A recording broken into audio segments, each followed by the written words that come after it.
ये सिर्फ एक कहानी नहीं है, ये वो सिलसिला है जो दशकों तक सुलगता रहा और फिर 2026 में आग बनकर फूट पड़ा।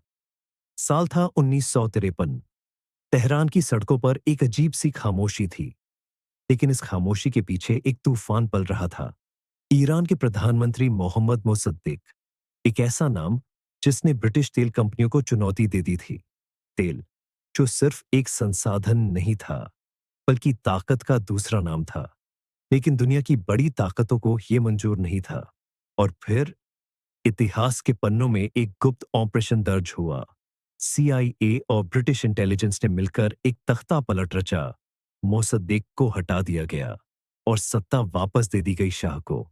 एक ऐसा शाह जो अब सिर्फ एक राजा नहीं, बल्कि पश्चिमी ताकतों का सहयोगी बन चुका था। और यहीं से एक बीज बोया गया, नफरत का, अविश्वास का और आने वाली टकराव का।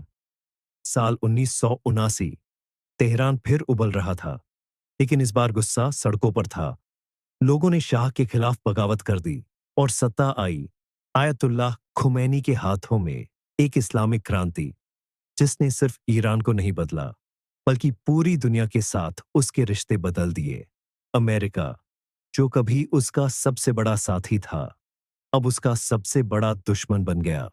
और फिर वो घटना जिसने इस दुश्मनी को और गहरा कर दिया। अमेरिकी दूतावास पर कब्जा, 52 अमेरिकी बंधक, 444 दिन तक कैद। दुनिया देख रही थी और दोनों देशों के बीच की दूरी अब खाई बन चुकी थी। लेकिन कहानी यहां खत्म नहीं होती। मंच पर अब एक नया खिलाड़ी आ चुका था, इजराइल।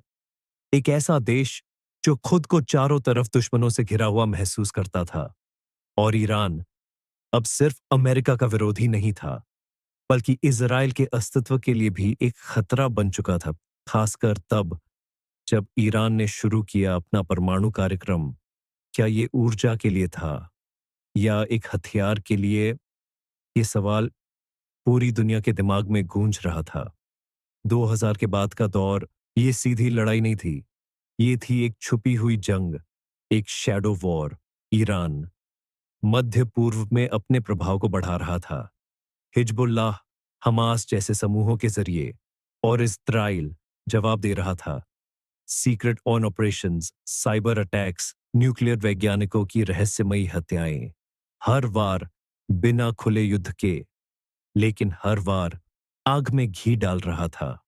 2015 एक उम्मीद जगी। ईरान और दुनिया की बड़ी ताकतों के बीच एक समझौता हुआ, न्यूक्लियर डील, जिसमें ईरान ने वादा किया कि वो अपने परमाणु कार्यक्रम को सीमित करेगा और बदले में उस पर लगे प्रतिबंध हटाए जाएंगे।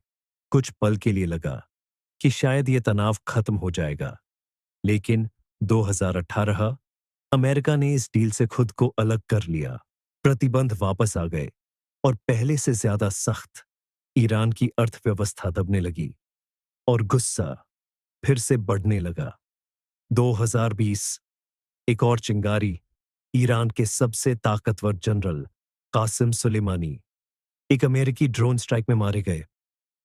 ये सिर्फ एक हत्या नहीं थी, ये एक संदेश था और ईरान ने इसे सीधा युद्ध की चुनौती के रूप में देखा।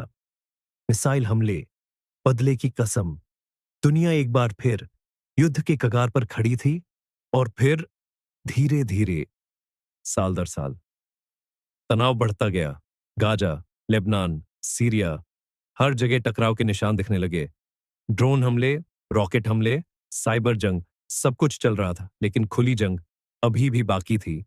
और फिर आया 2026, वो साल जब ये साया हकीकत बन गया।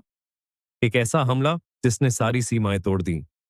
ईरान ने सीधे इजराइल पर मिसाइलों की बौछार कर दी और इजराइल चुप नहीं बैठा। जवाबी हमला, पहले से ज्यादा खतरनाक। अमेरिका, जो अब तक पीछे से खेल रहा था, अब खुलकर सामने आ गया। तीन ताकतें, तीन दिशाओं से टकराती हुई। मिडिल ईस्ट एक बार फिर जलने लगा। तेल के कुएं, शहरों की सड़कों, आसमान में उड़ते फाइटर जेट्स, सब कुछ एक ही कहानी बता रहे थे कि ये सिर्फ एक युद्ध नहीं है, ये दशकों के फैसलों का नतीजा है। इतिहास के पन्नों में अक्सर युद्ध अचानक लगते हैं, लेकिन सच्चाई ये है कि हर युद्ध धीरे धीरे बनता है, छोटे छोटे फैसलों से, अनदेखे समझौतों से और अधूरी शांति से। और 2026 की ये जंग बस उसी लंबी कहानी का आखिरी अध्याय नहीं, बल्कि एक नई शुरुआत है। एक ऐसी शुरुआत जिसका असर आने वाली पीढ़ियां महसूस करेंगी।